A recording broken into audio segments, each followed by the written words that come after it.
Bonjour à tous, cette année format un peu spécial, plus long mais aussi plus détaillé de la finale du Wipiti au Cercle Clichy-Montmartre. On vous prépare un résumé du tournoi entier avec en apothéose les meilleurs moments du stream de la table finale. Préparez les popcorns, c'est maintenant. C'est Italie de là.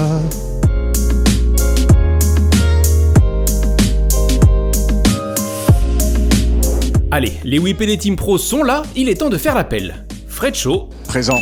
Volatile, Présent. Moundir, À voter. Michel Boujna, J'étais présent. Et maintenant je me casse, bande d'abrutis. mais non Michel, reste, ça n'a pas encore commencé. Je vais prendre un max. Je vais tous les niquer, je vais prendre un max. Les clubs aussi sont là et ça vient d'un peu partout. Trégor Poker Club à Lannion, en Bretagne. Provence Poker. De Lorient. Je viens de Normandie. Dernière checklist avant de commencer. La foule, ok. Les croupiers, ok. Les barman, ok. Les porte-bonheur, ok. Zlatan, ok. Sans oublier bien sûr Mathieu, le boss de l'orga. C'est un métier. La finale du Wipiti au Cercle Clichy-Montmartre, c'est toujours un moment spécial. 6 jours d'un tournoi âpre qui conclut une saison entière de dates à travers la France, qu'on pourrait résumer par... Le plus gros tournoi populaire, massif qui existe en France. En attendant de passer aux choses sérieuses, le Team Pro et les whips se préparent avec un petit déjeuner de champions. Et parmi eux, MVcaster, streamer, youtubeur qui profite de ce rassemblement pour se mêler au Team Pro et prendre ce qu'il a à prendre. J'ai quelques conseils, je connais bien Adrien Delmas qui est la star montante de la team. Donc oui, non, c'est toujours cool, surtout pour quelqu'un comme moi qui n'est plus trop à niveau, de me rappeler que je ne suis qu'un caca. Mais non. Quant à Adrien Delmas, tout nouveau Top Shark, il fait donc son entrée dans le Team Pro et c'est même à lui que revient l'honneur de lancer le tournoi. Adrien, c'est à toi. Bonne chance pour le tournoi. Shuffle up and deal. Parmi les nouveaux Team Pro étaient aussi présentes Léo Marguetz, venu tout droit de Barcelone, et qui goûte à ses premiers moments vêtu de l'écusson Wina avec beaucoup de plaisir. Et c'est le meilleur team. Non, vraiment, tout le monde. Je pense que, bien sûr, la qualité comme joueur, c'est évident. Ils ne doivent pas démontrer, mais quand tu arrives à les connaître, c'est tout le monde des personnes incroyables. Mais chez nos amis les pros, il n'y a pas que Léo et Adrien qui se sont fait remarquer. Sur le high roller, Gaël Bowman et Ivan Dera ont fait parler les cartes en terminant respectivement 5e et 3e. Une Gaëlle un peu déçue, certes, mais bonne perdante. Comme j'ai bien commencé la finale, j'avais un peu plus d'espoir d'aller plus loin. Mais c'est vraiment, on était 5 à avoir le même stack à un moment donné. Et après, il faut avoir les cartes. C'est surtout les cartes qui parlent. Malheureusement, ça s'est mal passé pour moi puisque je suis tombée avec As Valet avec 13 blindes contre les deux dames d'Ivan. Mais bon, au moins c'est resté en famille et voilà, il a pu finir 3e. Retour côté main event de cette finale où une fois le tournoi lancé, c'est toujours la même recette. Certains en mettent partout dès le début, d'autres s'accrochent aux jetons, et au premier break, les sentiments sont mitigés. C'est un peu dur. Ça se passe un peu dur. C'est pas facile. On regarde, voilà. On passe plus de temps à regarder les autres qu'à jouer. Là, cet après-midi, les blindes vont augmenter, donc je pense qu'on va jouer un petit peu plus. C'est sympa, vous jouez une table qui est très sympa. Voilà. On a viré les deux Anglais, hop, c'est bon. Sauf qu'après quelques heures de jeu, on est venu voir Moundir pour demander des nouvelles de Raymond et... Ah bon, Raymond, il va pas bien. Raymond, il a fait un mauvais bluff. Alors Raymond, quand tu construis un bluff, surtout, ne te lève jamais de chaise et prends ta veste. Ça, c'est interdit. Le bluff, tu restes assis. C'est comme aux toilettes, hein. C'est une fois que t'as fini qu'on essuie. Il faut croire que tout le monde n'a pas écouté les conseils de Moundir parce qu'au D3, au moment de la bulle, le Bubble Boy Michel Gattard a fait tout l'inverse. Et vas-y que je me lève, que je mette mon manteau. Donc forcément, à la trappe. Et du coup, pas content. Je me retrouve à tapis. Je fais quinte, quinte river, mais quinte en dessous. Et je suis battu, normal quoi, mais très très déçu. Déçus également nos derniers whips ainsi que Volatile, dernier pro en lice, qui ont fait les frais d'une frénésie d'élimination post-bulle. A noter parmi les 159 joueurs ITM, la très belle 30e place pour Bernard Mendy, qui s'incline face à un Marseillais. Voilà, Bernard Mendy, ouais. La seule bonne satisfaction du tournoi. Un ancien joueur du Paris Saint-Germain. Jérémy Saderne, le tenant du titre, buste quant à lui à la 56e place. Au début du D4, nous ne sommes plus qu'à 24 joueurs restants et les choses sérieuses peuvent commencer. Et qui dit choses sérieuses dit forcément mise en place de la table télévisée avec retransmission en live sur les antennes de Winamax TV bien sûr. Aux commentaires, JP, Harper et Ponce P entourés de nombreux guests pour ne rien rater de cette finale épique. Rendons hommage à nos commentateurs, ces héros ordinaires, souvent cloîtrés dans un local à moitié glauque et capables d'analyser des mains pendant de longues heures. Bon, ok, parfois, il fatigue un peu. On salue tous les amateurs de Saint-Nectaire qui nous écoutent. Fredo, les grosses baloches. Ah oui, j'ai commencé le poney assez tôt. Quand je suis rentré de Nouvelle-Zélande, j'avais oublié l'opinel dans ma poche. Et quand il te pique, tu sens l'air d'art. On me dit que je suis taquin avec toi, Michel. Je vais en parler à un psy. Oh là là là là là. C'est la digestion pour tout le monde. Oh, Myth22. Les demi-finales sont expédiées en 4 heures de jeu à peine pour passer de 24 à 9 joueurs. Et c'est Pekka Ikonen, le Finlandais, qui termine à la 10e place et clôt ce D4. Et donc c'est l'heure de la grande table finale du Winamax Poker Tour, édition 2017-2018. Le temps de prendre la pause pour nos 9 finalistes et c'est reparti pour la course à la fameuse épée. Au départ du D5, ils ne sont plus que 6 joueurs autour de la TF. Et c'est l'Allemand Sebastian Linden qui sera le premier à s'incliner face à une paire de dames de Frédéric Bertrand. Non. All-in. Tapis annoncé. Payé Insta. Oh là. Il y a dame ou être en face. Il y a les deux dames, il y a quoi? Il y a 2 dames, je pense. Ouais. T'as vu comme il a snap, il y a 2 dames. Roi 10. Et 2 dames, exactement. Waouh. Ouais, il est parti en bluff et on va perdre un premier joueur dans cette finale. C'était standard, ouais, je pense. Thank you, Winamax. See you soon and let me win some more tournaments, please. Thank you. Puis c'est au tour de Damien Lomo de quitter le tournoi, malgré une magnifique paire d'as payée par Jérémy Routier. All-in. All-in. Payé Insta. Waouh.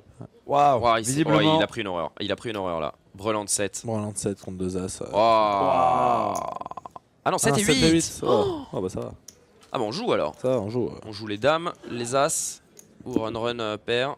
Oh c'est terrible ce que se prend Damien depuis le début de cette finale. Allez, une dame, un as. Ou un 3 maintenant. Dame, 3. as, 3. Pour remporter ce coup chez Damien avec sa paire d'as. Et non. C'est dur. Et on va perdre Damien Lomo. C'est dur, c'est dur. Le joueur amateur David Dachicourt finit à une plus qu'honorable 4e place et empoche 40 000 €. Sa paire de rois n'aura pas suffi pour battre la main de Frédéric Bertrand. Aïe aïe aïe, tout de suite l'as, undercard. C'est pas du tout. C'est pas du tout une... Comme on a dit. Non. Parce que là, on peut penser qu'il y a peut-être un des 2 joueurs qui a un as quand même quelque part. Ouais, c'est possible. Un valet. Ouais, on risque de le savoir à la turn. Ah oh là là, Fred, ouais. Et Fred, il va miser. Il a une super poker face, Fred. Il est impassible depuis le début de la TF. Bon, voilà, David, il a compris. Ah, il est en tilt. David, il a compris que ça allait pas être pour lui, ça. Là, il y a juste 0,0 bluff. Là. Pas fold. Il y a 0 bluff, on est d'accord. C'est impossible qu'il mise avec moins bien qu'un as ici, Frédéric. Non, je vois pas de bluff. Fold et... Pas de bluff. Ah oui, il y a un X. as. Ouais. J'ai pas vu la deuxième carte. À 7. Ah là là. Allez, on a 2 out. Allez, David. Eh non. Et non, on va perdre David. Pour moi, c'était un kiff. Je me suis éclaté durant tout le tournoi, que ce soit le floor, le staff, l'organisation, les croupiers. Je remercie tout le monde, ceux qui étaient derrière moi. C'est vraiment un super moment pour moi, un vrai kiff. Et voilà. Plus que 3 joueurs en lice et parmi eux notre chouchou, le débutant Badr Ben Salam. La belle histoire du tournoi, c'est lui. Illustre inconnu et tout premier tournoi de poker en live et le gars finit 3e de la finale avec 53 000 €. Tranquille. Allez Badr, on montre la premium. C'est maintenant qu'on a la premium. 5,8 millions. Et oui, vas-y, il a la premium. Ça c'est très strong ça. Oh, ça serait payé. Il y a une paire de 10, quelque chose du genre chez paire de 9, paire de 10 Jérémy, chez Jérémy. Et on va montrer une premium ou pas? Paire de 6. Oh, Dame 10. Dame 10. Waouh, il a un flip incroyable pour revenir à 16 millions. Oh et Jérémy, il va tilt. Il perd ce coup. Jérémy, il a souvent une pocket pair ce spot. Waouh, qu'est-ce qui se passe? Sylvain, qu'est-ce qui se passe dans ce poker? Dame. Ah ouais, non. Voilà, c'est le 10 river, c'est le 10 river de Badr. Qu'est-ce qui s'est passé? Il a craqué. Ouh, on joue les cartes. Ouh, on joue les as, les rois, les dames, les 10. Exactement. 30%. Oh, c'est poteau, on perd Badr. Waouh, qu'est-ce que c'était que cette main incroyable? On est allé à la rencontre du phénomène et on n'a pas été déçus. C'est parti pour l'interview la plus what the fuck de la semaine. Je suis arrivé cette semaine à Paris et j'ai commencé à hésiter de venir. Je suis pas quelqu'un de haut niveau, quoi. Vraiment. Et je me dis, est-ce que j'y vais pas, parce que c'est pas mon niveau. Il y aura pas mal de joueurs professionnels qui vont. Et moi, je n'y connais rien. J'étais pas trop stressé. J'ai pas fait grand chose. J'ai pas fait d'efforts. Je savais pas trop les règles parce que c'était la première fois en live. Pour vous dire que j'arrivais pas à calculer mes jetons au début. C'est comme ça. J'ai bien appris. 53 000 €, c'est un truc qui est énorme. Pour quelqu'un qui connaît rien dans le poker, et c'est ça le secret, je crois. Forcément, un amateur sur une TF, ça plaît pas à tout le monde, comme en témoigne Jean-Marc Thomas, 7ème, qui nous raconte son bad beat face justement à Badr. J'avais bien étudié la table, le petit jeune W il sait vraiment pas jouer, il fait des overbets, il fait n'importe quoi. Moi je n'y connais rien. Mon avis il est là par hasard. Et je fais mon stage à la SNCF. J'ai voulu le piéger, je lui ai fait tapis, j'aurais jamais fait avec un bon joueur. Je savais pas trop les règles. Avec 2 rois j'aurais certainement collé, il est tombé dans le piège, j'ai pas eu de chance. Bon. Le poker ça reste du hasard. C'est le poker, c'est pas grave. Donc c'est comme ça. Et le tapis de Jean-Marc Thomas. Alors là, si on n'entend pas call instantanément, voilà, ce n'est pas le cas. Ah bah non, voilà, voilà. là c'est payé. Bien vu, Harper, payé. Mais non, mais en fait, c'est allé assez vite. C'est allé aussi assez vite finalement. 2 rois. 2 rois. Wow. Jean-Marc. Oh là là là. Oh, celui-là, faudra en reparler. Il a la meilleure main pour craquer les rois. Le heads-up entre Jérémy Routier et Frédéric Bertrand durera 2h30. Et on vous laisse vivre le dénouement de cette grande finale. Call. Attention. Oh, il y a une première. Alors il y a une grosse paire. Ouais, paire de rois contre un as. À 7, tout à Les fait 30% d'une vie pour monsieur Frédéric qui est complètement dominé dans cette affaire. Et Jérémy Routier qui est à un board d'arriver à sa destination.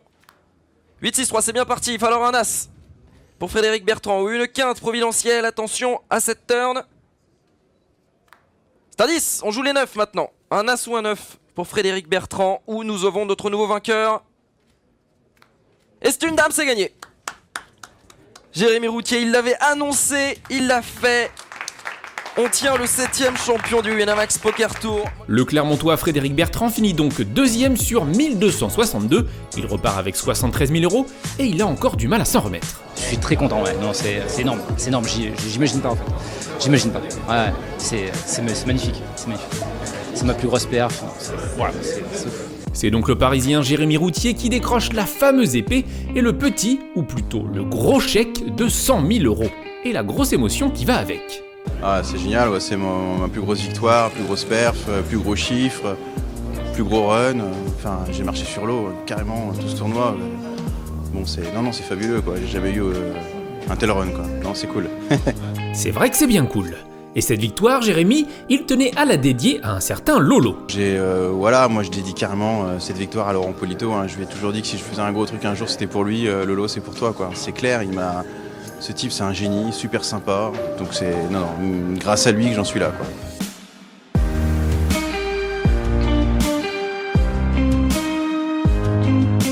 Allez, on se quitte sur ces images du vainqueur du Winamax Poker Tour 2017-2018 et de son trophée. Rendez-vous l'année prochaine pour une nouvelle aventure à travers la France et le dernier mot revient à Michel Lebgorin, le doyen du tournoi. Allez, salut. Le principal, s'amuser, pas croire que c'est un job, pas croire que c'est un métier, c'est juste un jeu. C'est ça le secret, je crois.